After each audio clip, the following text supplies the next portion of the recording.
జగద్గురు శ్రీకృష్ణ పరబ్రహ్మణే నమః. శ్రీ శ్రీ శ్రీ విద్యా ప్రకాశానందగిరి గురు పాదుకాభ్యాం నమః. శ్రీరామకృష్ణ గురు పాదుకాభ్యాం నమః. ప్రేమపూర్వక ఆత్మ నమస్కారములు.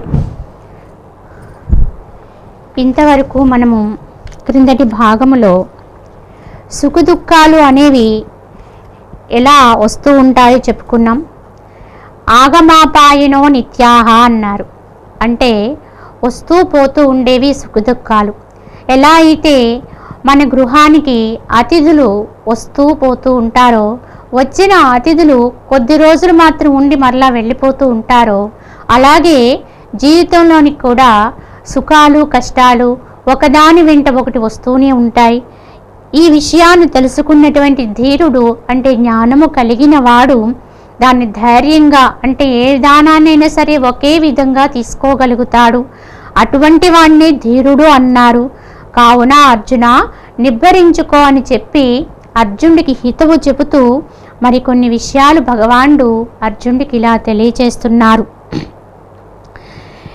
యం హీనా వ్యధయం త్యేతే పురుషం పురుషర్షభా సమదుఃఖ సుఖం ధీరం సోమృతత్వాయ కల్పతే. పురుషవర్య, సుఖదుఖములందు సముడైన ధీర పురుషుని ఇంద్రియ విషయ సంయోగములు పీడింపలేవు. అట్టివాడే మోక్షమునకు అర్హుడు అన్నారు.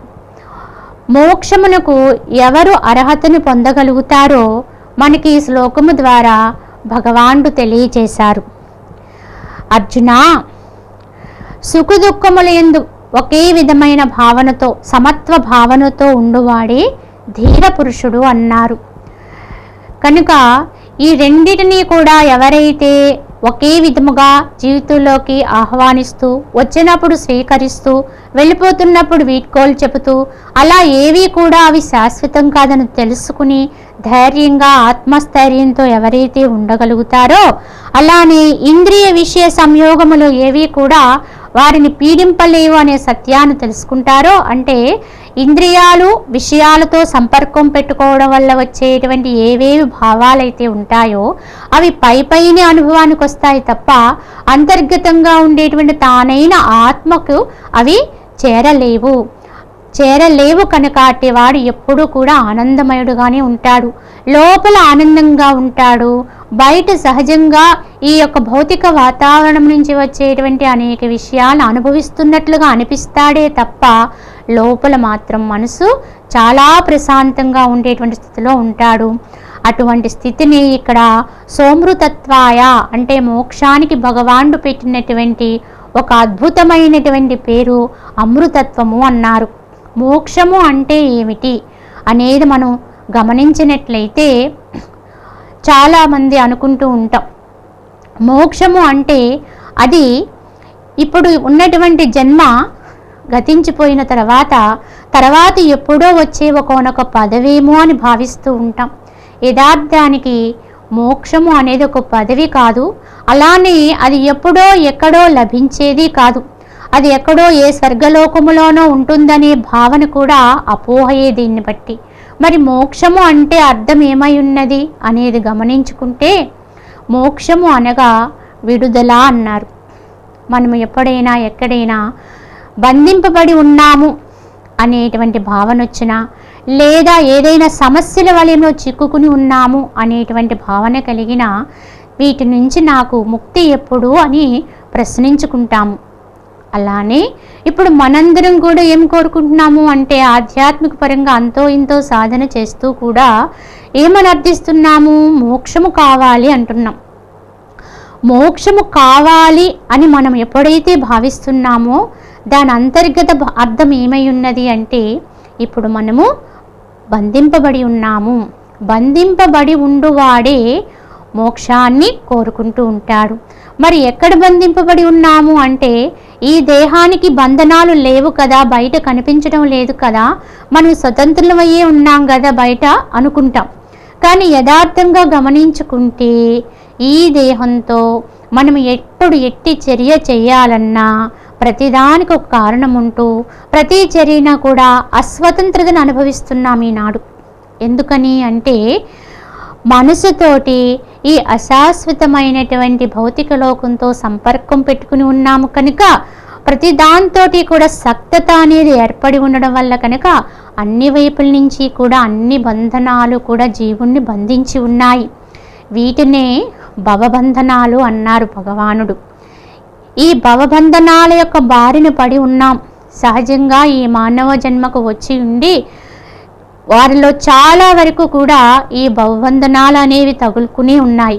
వీటి నుంచి విడుదల పొందడము అనేదాన్ని ఎవరైతే అర్థం చేసుకుని, అంటే నేను బంధింపబడి ఉన్నాను అనే విషయం ముందు అర్థం కావాలి. లేకపోతే ఎంతకాలం ఉన్నా అసలు దీని నుంచి బయటకు వెళ్ళేటువంటి మార్గం అనేది అన్వేషణే జరగదు. కనుక బంధించబడి ఉన్నాను అని తెలుసుకోవడమే ఒక ముఖ్య విషయం. మనకున్నటువంటి భవబంధనాల్ని ఏమై ఉన్నాయో గుర్తించుకుంటే అప్పుడు వాటి నుంచి విడుదల పొందే ప్రయత్నం అనేది జరుగుతుంది. ఎలా అయితే ఒక రోగికి తనకు వచ్చినటువంటి రోగం ఏమై ఉన్నదా అనేది తెలిస్తే దానికి తగినటువంటి వైద్యుడిని ఆశ్రయించేటువంటి విధానం ఉంది. కానీ అసలు రోగమే తెలియనట్లయితే, అసలు తెలుసుకునే ప్రయత్నమే చేయనట్లయితే మరి వైద్యం ఎలా జరుగుతుంది? కనుకనే ఇక్కడ భవబంధనాలు అనేటువంటి భవరోగముతో మనందరం కూడా బాధింపబడుతున్నామనేటువంటి సత్యాన్ని ముందు గుర్తించగలిగితే అప్పుడు మోక్షాన్ని అర్థించగలుగుతాం. కనుక ముక్తి కావాలి అని కోరుకునే వారందరము కూడా బంధింపబడి ఉన్నామనే సత్యాన్ని అంగీకరించినట్లే. అయితే మరి బంధించబడి ఉన్నాము కనుకనే మోక్షాన్ని కోరుతున్నాము అనుకున్నాం. కానీ మరి మోక్షం అనేది ఎక్కడుంది అనేది మనము గమనించితే మోక్షము ఎప్పుడో ఎక్కడో వచ్చేది కాదు. అది ఇప్పుడే ఇక్కడే అనుభవించేది. ఈ యొక్క దేహముతో ఉండగానే జీవుడు తన స్థితిని తానెరింగి తన యొక్క స్వస్థతని తాను పొంది అనుభవంగా పొందేటువంటి స్థితియే ముక్తి. ఆ ఆనంద స్థితియే ముక్తి. ఈ దేహముతో ఎప్పటి వరకైతే సంపర్కం ఉంటుందో అప్పటి వరకు బంధనాలు పాలై ఉన్నటువంటి మనసు ఎప్పుడైతే మనసు ఆత్మని చేరుతుందో, తానెవరో తాను తెలుసుకుంటుందో, ఈ మనసు అనేది జీవుడికి ఉండేటువంటి ఒక అవస్థ. అంటే ఏంటి? జీవుడికి ఆత్మ, మనస్సు, దేహము అనే మూడు ఉన్నాయి. ఈ మూడింటిలో ఉత్తమమైనటువంటి ఊర్ధ్వస్థితిలో ఉండేది ఆత్మ అయితే, అధమమైనటువంటి స్థితిలో మన భౌతికములో కనిపించేది ఈ శరీరము, ఈ దేహము. ఈ రెండింటి మధ్య నడిచేది మనస్సు. ఈ మధ్యలో ఉండేటువంటి మనస్సే దేహంతో కలిస్తే ఈ దేహమే నేననుకునేటువంటి అజ్ఞానాన్ని పొందితే అది బంధనాలతో కూడినటువంటి స్థితిని అనుభవిస్తుంది. అదే మనసు జ్ఞానాన్ని పొంది విచక్షణ కలిగి దేహం అనేది నేను కాదు, ఆత్మనే నేనై ఉన్నాననే సత్యాన్ని తెలుసుకుని ఆత్మని అనుసంధానమైపోతుందో అదే మోక్షం. ఎప్పుడైతే మనస్సు ఆత్మకు అనుసంధానమవుతుందో అప్పుడు ఇంకా మనస్సు అనేదే మిగలదు. అట్టి స్థితిలో వచ్చేదే పరమానంద స్థితి. ఆ ఆనందం అనేది ఇది అని చెప్పడానికి ఏమీ ఇక్కడ ఏ ఒక్క వాక్యము కూడా సరితూగలేదు అన్నారు పెద్దలు. అది అనుభవంగా తెలుసుకోవాల్సిందే తప్ప, అనుభవించవలసిందే తప్ప వాక్యాలతో చెప్పేది కాదు. కనుక ఈ నిరవధిక ఆనంద స్థితిని ఎప్పుడైతే అనుభవానికి తెచ్చుకుంటామో అదే మోక్షము. కనుక ఈ దేహం ఉండగానే అటువంటి అమృతమయమైనటువంటి స్థితిని అనుభవించడమే, ఆ అమృత తత్వమే మోక్షము అన్నారు. మరి ఎవరు పొందగలరు ఆ మోక్షాన్ని అంటే భగవాన్ ఇక్కడ తెలియజేశారు. సుఖదుఖముల యందు ఒకే విధంగా సమత్వంతో ఉండగలిగిన వాడెవ్వడో, ఈ ద్వంద్వములను ఒకే విధంగా తీసుకోగలిగిన వాడెవ్వడో వాడెల్లప్పుడూ సదా యోగిగానే ఉంటూ సదా ముక్తి భాగుడై ఉంటాడు అని చెప్పి పరమాత్మ మనకి తెలియచేశారు. మరికొంత జ్ఞానాన్ని తెలియచేస్తూ నాసతో విద్యతే భావో నా భావో విద్యతే సతః ఉభయోరపి దృష్టోంతః త్వనయో స్తత్వదర్శిభిః. లేని అసత్ పదార్థమునకు ఉనికి లేదు, ఉన్న సద్వస్తువునకు లేమి లేదు. ఈ రెండింటి యొక్క చివరి నిష్కర్షను తత్వవేత్తలు దర్శించినారు అన్నారు. అంటే ఎవరు దీన్ని తెలుసుకోగలరు? దేనిని అంటే ఉన్నదానికి ఎప్పటికీ కూడా నాశనము లేదు, అది సద్వస్తువు, అది సత్యము. నీవు తెలుసుకున్నా తెలియకపోయినా అది యథార్థము కనుక నీకు తెలియలేదు కదా అని చెప్పి అది లేకుండా పోయేది కాదు.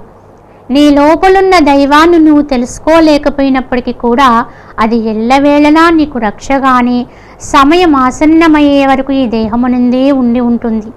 అలానే లేని అసత్పదార్థమునకు ఉనికి లేదు. నీవు ఎంత మనసుతోటి రాగము పెంచుకుని ఈ జగత్ వస్తువులను అంటే అశాశ్వతమైనటువంటి విధానం అంతటినీ కూడా సత్యమని ఎంతగా భ్రమించినప్పటికీ కూడా అది ఎన్నటికీ సత్యము కాదు. నీ భ్రమే కానీ భ్రమ ఎప్పటికీ సత్యము కానేరదు. మనము ఎంత సత్యంగా నమ్మినా అవి ఎప్పుడో ఒకప్పుడు అసత్యములైపోతూ ఉంటాయి. ఇది మన కన్నుల ముందు ఎప్పుడూ జరుగుతున్న పరమ సత్యము. నిత్య జీవన విధానములో ప్రతి నిమిషము ప్రతిరోజు మనము ఇవన్నీ కూడా ఈ యొక్క భౌతిక జగత్తులో చూస్తూనే ఉన్నాము. కానీ ఆ విధంగా మనము దాన్ని అర్థం చేసుకోవడం లేదు. ఇలా మనం ఎప్పుడైతే భౌతిక జీవితంలో నుంచే జ్ఞానాన్ని పొందేటువంటి విధానాన్ని అలవరుచుకోమో, అంటే గ్రంథాల్లోనే జ్ఞానం ఉందని అపోహతో ఉంటామో, అప్పటి వరకు మనకి సత్యం అనేది అనుభూతికి రాదు. కనుకనే ఆ మహనీయులు తెలియచేసినటువంటి ఈ జ్ఞానామృతము ఏదైతే ఉందో, ఈ ఋషులు మనకి ఇచ్చినది, అలాగే పరమాత్మ మనకు అందించిన ఈ జ్ఞానాన్ని మనం ఎప్పటికప్పుడు అధ్యయనము చేస్తూనే దాన్ని ఎక్కడ చూసుకోవాలి? మన నిజ జీవితంలో ఈ భౌతిక లోకంలో మనం విహరిస్తూ మన చుట్టూ జరుగుతున్న చిన్న చిన్న విషయాల్లో ఉంచే సత్యత్వాన్ని గమనించాలి, అసత్యత్వాన్ని పక్కకు నెట్టాలి. అసత్యం అనేది ఎప్పటికీ సత్యము కాదనేటువంటి విధానాన్ని అలవర్చుకోవాలి, సద్వస్తువును కాంచే ప్రయత్నము చేయాలి. కనుక ఇప్పుడు ఎంతగా మనము భావన చేసినప్పటికీ కూడా అసత్యము సత్యము కాదు, సత్యమైన పరమాత్మ అసత్యము కానేరదు. ఈ రెండింటి యొక్క చివరి నిష్కర్షను మరి ఎవరు తెలుసుకోగలుగుతారు అంటే తత్వవేత్తలు మాత్రమే దీన్ని దర్శించగలరు అన్నారు. అంటే కేవలము అధ్యయనము చేస్తూ వాచారూపముగా దీని గురించి చెప్పగలిగిన వారు కానీ వినగలిగిన వారు కానీ ఏ విధంగానూ కూడా దీని పూర్తి అనుభవాన్ని పొందలేము. మరి ఎవరు దీన్ని తెలుసుకోగలరు అంటే అనుభవైక విద్య కనుక స్వయంగా తన్ని తాను ఆత్మగా ఎవరైతే అనుభవిస్తారో వారికి ఈ అనుభూతి కలుగుతుంది. ఆత్మస్థితి అనేది అనుభవానికి రావాలి అంటే ఆత్మగానే నీవు మిగిలిపోతే ఆత్మ కానిదాన్నంతటినీ కూడా పక్కకు నెట్టగలిగితే అప్పుడు స్వయంలో నువ్వు ఎవరివై ఉన్నావో నీకు అర్థమైపోతుంది. ఈ మనస్సు చేసేటువంటి అనేకమైనటువంటి సంకల్పాలు, ఆలోచనలు, భావాల నుంచి దాన్ని వేరు చేసి ఏకైక లక్ష్యమైనటువంటి ఆత్మనే నేనయ్యున్నాననే సత్యత్వ భావనలో మనస్సుని కేంద్రీకరించగలిగితే, పదే పదే ఇట్టి అభ్యాసాన్ని చేయగలిగితే, నిరంతరము నేను ఆత్మగానే ఉంటూ జగత్తును దృశ్యంగా వీక్షిస్తూ ఉండగలిగితే అప్పుడు ఆ అనుభూతిని పొందిన వారికి మాత్రమే ఏది సత్యము ఏది అసత్యము అనేది యథార్థముగా అనుభూతికి రాగలుగుతుంది అన్నారు. అవినాశితు తద్విద్ధి ఈన సర్వమిదం తతం వినాశమవ్యయస్యాస్య నకచ్చిత్ కర్తుమర్హతి. ఈ సమస్త విశ్వమును నిండి నిబిడీకృతముగా వ్యాపించి ఉన్న ఆత్మ నశించిపోయేది కాదు. ఆ ఆత్మను నశింపచేయుట ఎవరికిని అసాధ్యమును, కనుక ఎవరికీ సాధ్యము కాదు. ఆత్మ ఎక్కడుంది అంటే ఈ దేహము లోపలే ఉన్నదా అంటే కాదు. దేహము లోపల ఆత్మ ఉంది, సర్వము వ్యాపకమైనటువంటిది ఆత్మ, అదే పరమాత్మతత్వము. సమస్త విశ్వమునందు కూడా నిండి నిబిడీకృతముగా వ్యాపించి ఉన్నది ఆత్మ. కనుక జగత్తునంతటినీ కూడా భగవంతుని యొక్క శక్తి, పరమాత్మ యొక్క తత్వము ఎక్కడా కూడా అణువున అంటే అది లేని చోటంటూ ఎక్కడా లేదు. సర్వము నిండిపోయి ఉన్నది. కనుక అలా సర్వము నిండిపోయినటువంటి ఆ పరమాత్మ యొక్క ఆ యొక్క శక్తి, ఆత్మశక్తి ఎప్పటికీ కూడా నశించేది కాదు. కనుక భగవంతుడు శాశ్వతుడు. ఆ ఆత్మను నశింప చేయుట కూడా ఎవరికీ సాధ్యము కాదు. కనుక ఆత్మను నశింప చెయ్యాలి అంటే ఆ ఆత్మ కంటే వేరైనది ఏదైనా ఉంటే నశింప చేయటానికి సాధ్యమవచ్చు. కానీ ఉన్నది ఆత్మ ఒక్కటే, అది తప్ప మరొక్కటి ఏమీ లేదు. సమస్తము నిండి నిబిడీకృతమై ఉన్నది నేనేను తెలియచేసినప్పుడు ఇంకా దాన్ని నశింపజేయగలిగే వేరొకటి లేనే లేదని గమనించుకోవాలి. కనుక నేను, నువ్వు సర్వము కూడా ఆత్మమయులంగానే భావించాలి. ఇలా భావన చెయ్యగా ఆ భావనే స్థితమైపోతుంది. కనుక మార్చుకోవలసినది భావాన్ని. ఇప్పటి వరకు దేహము నేననే భావంతో ఉన్నాము. కానీ ఇప్పుడు మనకి ఈ మహనీయులు చెప్పిన సత్యాన్ని గమనించుకుని దేహము నేననే భావాన్ని నుంచి మన మనస్సుని ఆత్మను నేననే భావానికి మార్పు చేసుకోవాలి.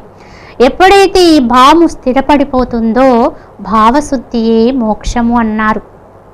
భావనకి ఎప్పుడైతే శుద్ధత్వం వచ్చేస్తుందో, ఆ శుద్ధమైనటువంటి ఆత్మభావంలో నిలిచిపోతుందో అదే ముక్తి స్థానము. అంతవంత ఇమే దేహ నిత్యస్యోక్తా శరీరిణః అనాశినో ప్రమేయస్య తస్మాద్యుజ్యస్వ భారత. శరీరధారి అయినటువంటి జీవాత్మ నిత్యుడు, నాశరహితుడు, అగోచరుడు సరే అయినను అతని శరీరములకు మరణము అంటే చావు తప్పనిసరి. కాబట్టి ఓ భరతనాయక యుద్ధము చేయము అన్నారు. ఇక్కడ అర్జునుణ్ణి భగవానుడు భారత అని సంబోధించారు. భారత అనే పదానికి అర్థము భా అంటే ప్రకాశము, రథ అంటే ఆసక్తి కలిగిన వాడని అర్థము. ప్రకాశమునందు అంటే జ్ఞానమునందు ఆసక్తి కలిగినవాడు కనుకనే అర్జునికి జ్ఞానాన్ని తెలియజేస్తున్నారు పరమాత్మ. కనుకనే ఎవరెవరమైతే మనలో ఈ జ్ఞానాభిలాష కలిగి సత్యాన్ని తెలుసుకోవాలనే కాంక్షతో ఉంటామో, అభిలషిస్తూ ఉంటాము, దాని కొరకు అన్వేషణ చేస్తూ ఉంటామో వారందరినీ కూడా భారతాన్ని ఇక్కడ మనం సంబోధన చేయొచ్చు. అలా అర్జున్ని భారతాన్ని సంబోధన చేస్తూ శరీరధారి అయినటువంటి ఈ యొక్క జీవాత్మ నిత్యుడు కనుక శరీరాన్ని ధరించినవాడు అంటే ఒక ఇంటిలో ఉండేటువంటి వ్యక్తి వేరు, ఆ ఇల్లు వేరు. అదే విధముగా ఒక ఆలయములో ఉండేటువంటి దేవుడు ఆలయము లోపలుంటాడు, ఆలయం వేరు. అలాగే ఈ దేహాలయం అని చెప్పబడేటువంటి ఈ యొక్క దేహములో ఉండేటువంటి జీవుడు దేహధారి, ఆ జీవుడు వేరు, దేహము వేరు. ఇదే మనం గమనించుకోవాలి. ఈ రెండింటిని కలుపుకుంటే అజ్ఞానము, వేరు చేసుకుంటే జ్ఞానము. కనుక లోపల ఉండేటువంటి యజమాని అంటే ఆ గృహము లోపల ఉండువాడు గృహమును ఎప్పుడూ కూడా నా యొక్క ఇల్లు అంటాడు తప్ప నేను ఇల్లు అనడు కదా. అలానే నా దేహము అంటే లోపల ఉండే జీవుడు ధరించి ఉండేటువంటి దేహం ఇది. అయితే ఈ దేహము అంటే ధరించినటువంటి దానికి నాశనత్వం ఉంది, కానీ ధరించిన వాడికి మాత్రము నాశనము లేదు. అది గమనించుకోవాలి. శరీరి లోపల, శరీరము లోపల ఉండువాడు శరీరి. శరీరికి నాశనము లేదు, శరీరానికంటే దేహానికి నాశనం ఉంది. కనుక ఈ శరీరాన్ని ధరించినటువంటి జీవుడు నిత్యమైన వాడు అంటే ఎప్పుడూ ఉండువాడు. శరీరము పోయినప్పుడు ఉన్నప్పుడు కూడా ఉండువాడే, కనుక అతనికి నాశనము లేదు. అలానే శరీరము లోపల ఉండేటువంటి శరీరధారి అయిన జీవుణ్ణి మరి అగోచరుడు అంటే ఈ కంటితో చూడబడువాడు కాడు. ఎందుకంటే ఈ కళ్ళు రెండు మనకి బయట లోకాన్ని మాత్రమే చూపిస్తూ ఉంటాయి. ఈ కళ్ళతో నువ్వు బయటకు చూస్తూ ఉంటే ఏం కనిపిస్తుంది? భౌతికములో ఉండి అన్నీ కనిపిస్తాయి, కానీ అసలు సత్యము కనిపించదు. కనుకనే ఈ కంటితో చూడబడేవాడు కాదు. మరి శరీరములో ఉన్న శరీరిని చూడాలి అంటే ఈ బయటకు చూసేటువంటి ఈ దృష్టిని లోపలికి కనుక తిప్పుకోగలిగినట్లయితే, అంతర్గతంగా దాని లోపలికి తీసుకురాగలిగితే, సూక్ష్మ దృష్టిని పొందగలిగితే, మన లోపలే ఉన్నటువంటి సూక్ష్మ నేత్రము, సూక్ష్మ దృష్టి మనలో వెలుగొందుతుంది. అప్పుడు మాత్రమే శరీరి అంటే ఎవరో నీకు అర్థమవుతుంది. అర్థం అవడానికి వేరుగా ఇంకొకరిని చూసినట్టుగా మాత్రం కాదు. భగవంతుని యొక్క దర్శనం అనేది నేను వేరుగా, భగవంతుడు వేరుగా చూడబడే దర్శనం ఏది కూడా యథార్థ దర్శనం కానే కాదు అని మనకి భగవద్గీత జ్ఞానం ద్వారా అవగాహన తీసుకోవాలి. మరి శరీరము లోపలున్న శరీరాన్ని సూక్ష్మ దృష్టితో దర్శించడం అంటే ఏమిటి అంటే, ఆ శరీరగా నన్ను నేను తెలుసుకోవడమే, అన్యము కాదు. అంటే ఆ లోపలున్న శరీరిని నేను అనేటువంటి అనుభూతిని పొందడమే ఈ యొక్క సూక్ష్మ జ్ఞానము, సూక్ష్మ దృష్టి ద్వారా దర్శించుకోవడము అంటే అదే అనుభూతి. అది దర్శించడము అంటే అనుభూతిని పొందడమే. కనుకనే అగోచరుడు అంటే ఈ నేత్రములతో చూడబడువాడు కాదు. అయినప్పటికీ కూడా అలాంటి శరీరం ధరించి ఉన్నటువంటి శరీరమునకు నాశనం మాత్రము తప్పదు. కనుకనే శరీరము నశించటమే మనము మరణము అంటున్నాం. నశించిపోవుట, చనిపోవుట అని చెప్తున్నాం, మరణము అంటున్నాం. కనుక బయట కనిపించేటువంటి ఒక ఆవరణ లాంటి, ఒక తొడుగు లాంటి ఈ దేహము నశించిపోవడాన్ని మనము మరణము అనుకుంటున్నాం. కానీ యథార్థానికి మరణించేది ఆ దేహమే తప్ప, నాశనత్వాన్ని పొందేది బయట ఉన్న దేహమే తప్ప లోపల ఉండేటువంటి శరీరికి మాత్రము కాదు.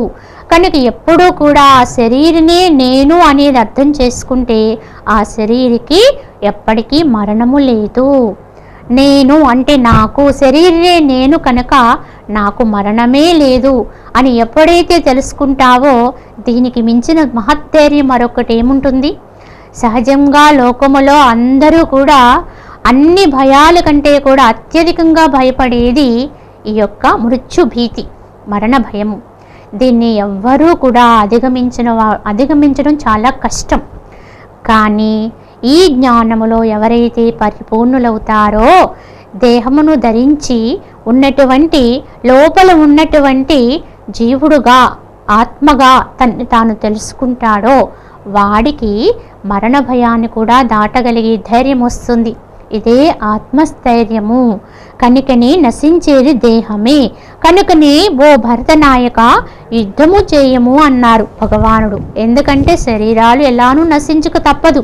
కనుక ఇప్పుడు ఈ కనిపిస్తున్న అందరిలో ఉండేటువంటి జీవుడు నాశన రహితుడు, నాశనము లేనివాడు.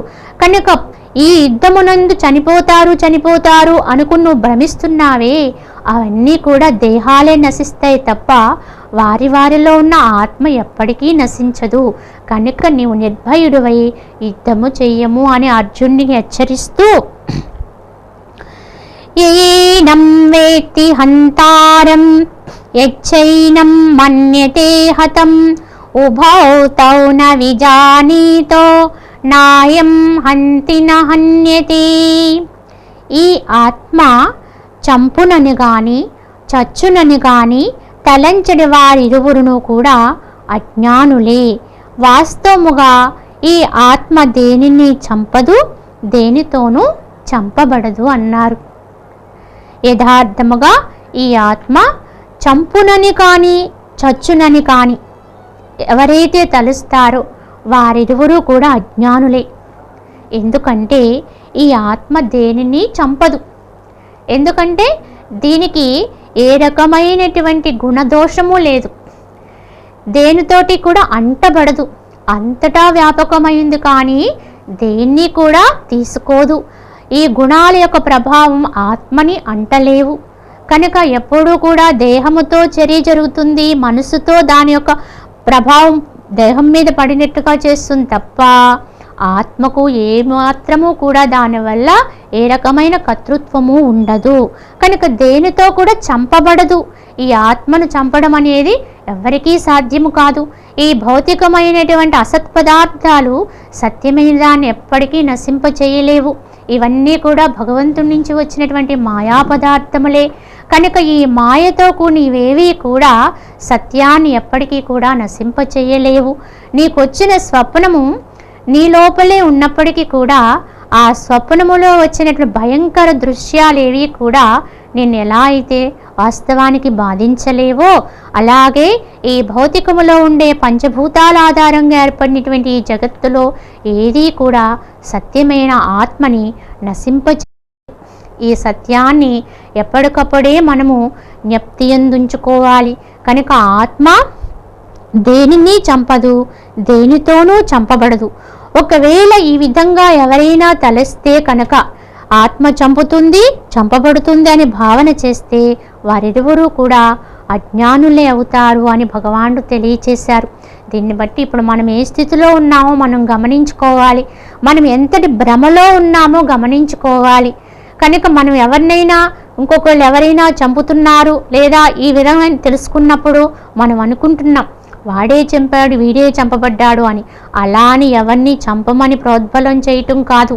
ఇక్కడ ఏమిటి అంటే అలాంటి వారి లోపల కూడా భగవంతుని యొక్క శక్తి ఎప్పుడూ ఉంటుంది. కానీ దేహంతోనూ మనసుతోనూ వాటి యొక్క కర్మాచరణ జరుగుతూ ఉంటుంది. కనుక వారి లోపల ఉండేటువంటి దైవత్వాన్ని కనుక వెలికి తీసుకోగలిగితే అటువంటి వారు కూడా ఎంతో మోక్షస్థితిని అనుభవించగలుగుతారు. కనుక ఈ యథార్థ జ్ఞానమే మనల్ని అన్ని విధాలా రక్షణ చేయగలిగేది, రక్షింపగలిగేది, మన భవబంధాల నుంచి కాపాడగలిగేది అనే సత్యత్వ భావాన్ని మనం పొందాలి అని భగవానుడు మనకి ఇక్కడ తెలియజేస్తూ మరికొంత జ్ఞానాన్ని మనకు తెలియజేయబోతున్నారు. ఆ వచ్చేటువంటి భాగములో మనము దాన్ని వివరించుకుందాం. హరి ఓం తత్సత్.